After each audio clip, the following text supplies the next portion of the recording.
Et bah voilà, hein. Hier, je vous demandais combien vous étiez prêt à parier pour l'absence de conséquences de toutes les exactions de samedi. Ça commence bien. Je sais pas si vous avez fait un petit pari dans votre tête quand j'ai dit ça, mais je crois que je suis très bien parti dans mon pari en tout cas. Lors des premières comparutions immédiates des émeutiers à Paris ce week-end, tous sont ressortis libres. C'est extraordinaire. J'ai vu aussi plus tôt dans la journée que celui qui avait fait un tir de mortier dans le visage d'un policier s'en était sorti avec 500 € d'amende. Alors là, avec ça, on est sûr qu'il va pas recommencer, hein. Là, il a bien appris sa leçon, je pense. Si ça continue, il va vraiment sérieusement penser à mettre des peines planchées. Je suis pas fan à la base de ce genre de choses, mais si les juges continuent à être des paillassons comme ça, il va pas y avoir le choix en fait. Ça ne peut pas durer.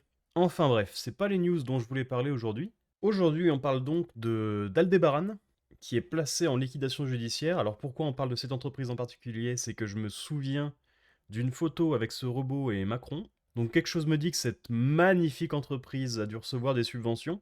On vérifie ça tout de suite. Alors malheureusement, l'article des Échos est réservé aux abonnés. Donc on n'aura pas cet article-là, mais donc du coup j'ai demandé à ChatGPT de me faire une espèce de petit bilan, un petit résumé de l'entreprise. Et donc, en 2005, l'entreprise est créée, en 2009, ils lancent leur premier gros projet, qui est donc effectivement subventionné par multiples organismes d'État. Malheureusement, on n'a pas le montant. Ensuite, il y a une levée de fonds privés et un rachat, ce qui a mené, à partir de 2019, une période de déficit successif, qui était donc de 156 millions de déficit. Donc on a le montant de la levée de fonds qui est de 9 millions. On n'a pas par contre le montant du rachat, donc allez, soyons généreux, disons 100 millions. Donc dans ce cas-là, on a donné 47 millions de subventions à l'entreprise. Parce que pour se permettre de faire ce genre de déficit et de garder tes employés, donc continuer ta recherche, il fallait une belle réserve en banque. En 2023, ça continue avec une perte nette de 26 millions. Du coup, en 2024, ça devait être à peu près pareil. Et en 2025, redressement judiciaire en janvier et liquidation en juin. Fin d'activité et 106 salariés licenciés.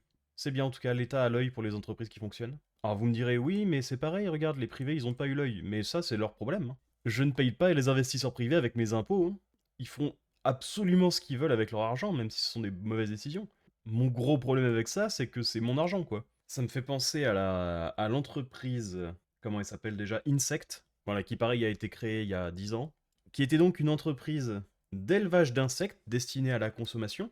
Donc oui, un des insectes qui était censé être mangé par des êtres humains, au début en tout cas, pour laquelle il y a eu des millions de subventions. Donc ici 14,2, on n'a pas les montants après, bon, déjà, ça c'est un peu honteux qu'on n'ait pas les montants, parce que c'est notre argent encore une fois. Mais du coup, ouais, Insect qui était censé être une entreprise de grand avenir, un domaine très très porteur, bon c'était tellement porteur que à la base c'était donc pour les humains. Ensuite ils avaient adapté l'offre pour vendre ça pour des animaux je crois, et ça avait toujours pas marché. Donc ouais, c'était vraiment l'avenir. Et je crois que c'est cette année qu'ils ont été mis en redressement judiciaire ou liquidation judiciaire, je sais plus. Nos fonctionnaires ont du talent. Et des petites nouvelles de notre droit à la propriété privée, qui, bah, depuis son départ de France, là, nous envoie une petite carte postale, directement de Rennes. Bon, Rennes, c'est en France, la blague marche pas trop. Mais regardez-moi ça. Nous allons à Rennes, les amis, département de... Ille-et-Vilaine. Ille-et-Vilaine. Bien, c'était pas collégial. Donc on n'a pas encore toutes les infos géo dans l'équipe. Donc Rennes, vous voyez où c'est? C'est l'attaque de la Bretagne, hein, pour les moins bons en géo. Nous allons exactement dans le sud de l'agglomération rennaise et je voudrais vous montrer une photo d'un pavillon, d'une maison. Vous allez la découvrir. Cette maison fait 90 mètres carrés. Elle est située sur une parcelle de 427 mètres carrés. Et non, je ne suis pas devenu agent immobilier. En revanche, pourquoi je vous raconte ça? Parce que cette maison est à vendre.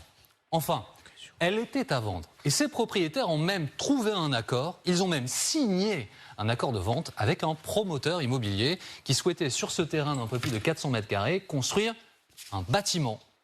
Sauf que, et c'est pour ça que je vous raconte cette histoire ce matin, ces propriétaires ont vu se concrétiser le cauchemar de tous les propriétaires qui vendent.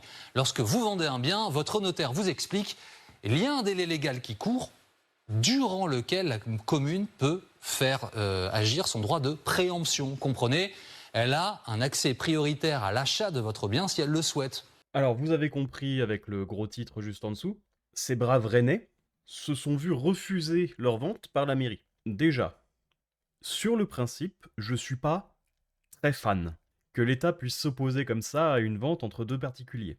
Mais bon, soit. Cette loi existe, je trouve ça mauvais, cette loi existe, très bien. Enfin non, pas très bien, mais ça existe. Mais au moins, la mairie va le racheter au même prix, n'est-ce pas? Et ça n'arrive jamais dans les faits. Quasiment jamais.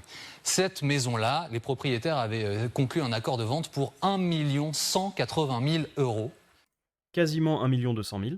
Sauf que la commune a dit non. Nous allons acheter ce bâtiment, puisqu'il se trouve sur une zone spécifique du plan local d'urbanisme. Nous allons l'acheter pour Allez, essayez de deviner dans les commentaires. Je vous laisse quelques secondes. 526 500 euros. C'est le prix auquel les propriétaires doivent vendre leur maison si jamais ils souhaitent tout de même la vendre. Environ 45% du prix de vente.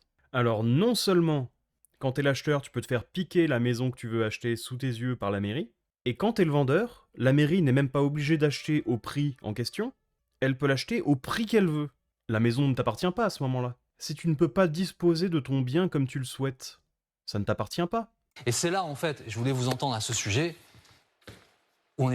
si on est à la place de ces propriétaires, on se sent piégé. La mairie leur a dit, vous avez le droit de ne pas accepter notre offre, mais vous nous retirez votre bien de la vente. Point positif avec les guillemets les plus énormes de l'histoire de l'existence des guillemets, c'est que au moins ils sont pas forcés de vendre à la mairie à ce prix-là.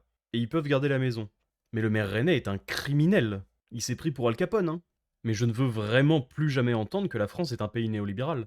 Même libéral, ou une démocratie libérale, ou quoi que ce soit. La France est un pays communiste. Qu'est-ce que c'est que cette merde? Et en fait, ce sentiment d'être piégé, finalement. Oui, et pourtant c'est la loi, mais c'est vrai que ça fait partie des sous conditions de préemption par la mairie. Évidemment, c'est la phrase qu'on raye tout de suite dans sa tête quand on a envie de vendre son bien. C'est malheureusement non pas courant, mais ça arrive. Ouais, il faut le garder en tête. Il faut le garder en tête. C'est manifestement pas uniquement une exception. Et selon les zones où on se trouve, donc là c'est de l'urbanisme, mais lorsque vous êtes dans des zones rurales, les agriculteurs, les associations d'agriculteurs locales ont un droit également de préemption. Ils peuvent se positionner sur des terrains à vendre. Bon, et bah cette loi communiste, on sait exactement quel sort je lui réserve. Elle rejoint directement la loi Sapin 2 dans la grosse poubelle de déchets non recyclables, et on envoie le maire rennais en prison, parce que c'est pas... c'est du vol, tout simplement. Il voulait voler plus de 600 000 euros à ces braves gens, quand même. Ils ont le choix entre se faire voler plus de 600 000 euros, ou être condamnés à rester dans leur maison toute leur vie. C'est de la mise en demeure à ce stade. Donnez-leur un petit bracelet électronique au cas où, on sait jamais, hein. Si la vidéo t'a plu, n'hésite pas à t'abonner, à regarder une autre vidéo, à faire un petit passage sur la chaîne principale, à liker et à commenter.